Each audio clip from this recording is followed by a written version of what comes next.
Good evening everyone. Thank you for joining me for this part 2 video on vectors. The focus of this video are basic vector operations. When I'm talking about operations, we're talking about like adding, multiplying, subtracting vectors. And it's not hard, but this is something you have to know. We can do a quick introduction, then followed by two of our questions we'll look at. If u is a vector which looks something like this, in terms of the designation, you have a u1 and a u2.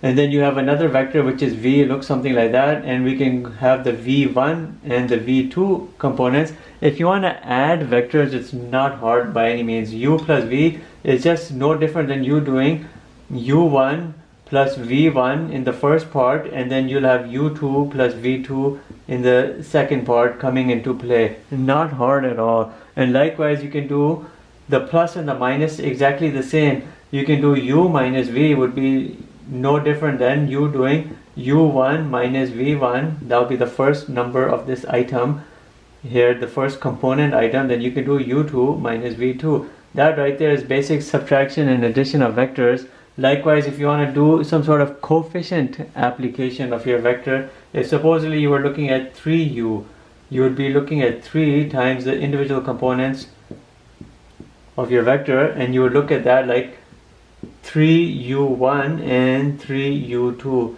and this coefficient can even be a negative sign where you apply a negative to the items in here.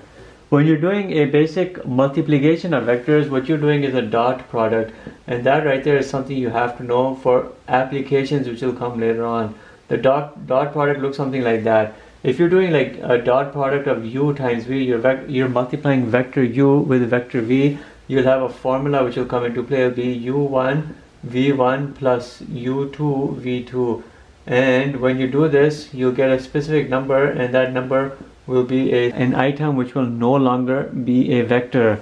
This thing will become a scalar quantity, which means it loses its components in the form that you lose the magnitude, the direction, and what you have is just a basic numerical quantity. In all of these instances, when you're doing an addition, you maintain the vector designation. When you're doing a subtraction, you maintain the vector designation. Likewise, when you're doing this type of operation, you maintain the vector designation. But when you do a multiplication or the dot product, the vector designation goes away and it becomes a scalar quantity. And that's something you will learn, but that's something you should recognize right now. Now, in the remainder of this video, let's look at two application questions. Alright, our first question is this. We have two vectors a and b. We have to find 2a, we have to find minus b, and we have to find a minus b. Three different operations, and it's not hard, but again, you have to know how to do this. 2a is no different than you doing 2 and then you putting the a components here, and you multiplying the 2 in terms of a coefficient of your vector components. You're basically going to do 2 times 3, and then here you do 2 times minus 4, but again you maintain the vector designation. And then here you'll have a 6 comma minus 8, and that'll be the answer of this 2a. 2a is 6 comma minus 8. Everything in here in terms of your a1 and a2 components were doubled because of the 2. This right here is 2a. Let's do minus b. When you're doing minus b, you just write the b vector in its proper parenthesized portion, and you put a minus outside. The minus will multiply with everything on the inside.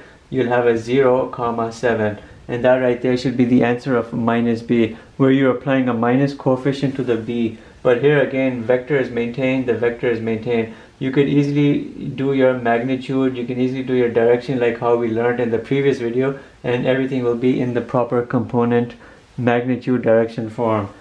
How about a minus b? A minus b is no more different than you just writing the a vector, which is 3 comma minus 4, and then you minus from that the b vector 0 comma minus 7. You'll do a1 minus b1, and you know that'll just be a 3, and you'll do a2 minus b2, and don't forget the minus. You'll do a minus 4 minus minus 7, which is a minus 4 plus 7.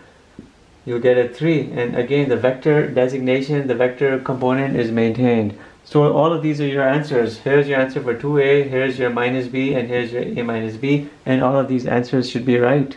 This right here is our second and last question. We're going to be doing dot product over here. We have three vectors, u, v, and w, and you can see their items. We have to find u times v, and we have to find w times v. It's not hard, but we can do this. We'll do u times v first. u times v, and remember the formula as I showed you earlier is going to be u1 v1 plus u2 v2.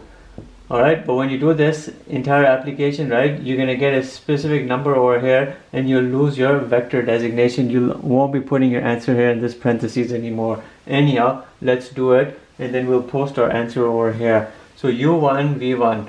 u1 v1 is 1 times minus 2 is a minus 2 plus u2 v2 is a minus 5 times minus 4 is a 20, and your answer here is going to be 18. And that right there is a scalar quantity. You've lost the vector designation. Now let's do w times v.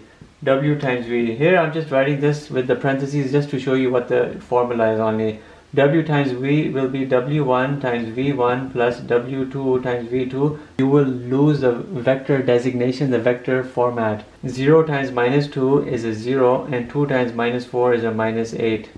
And your answer here is minus 8, and this answer should be right and that answer should be right. Remember, when you're doing the dot product, you end up with a scalar quantity. It is no longer a vector, it becomes a scalar quantity. A scalar quantity is a quantity which has only a single dimension, whereas vector is a quantity that has 2 dimensions, magnitude and direction. And that's it for this video. I hope you enjoyed it. Thank you for watching. Have a nice day.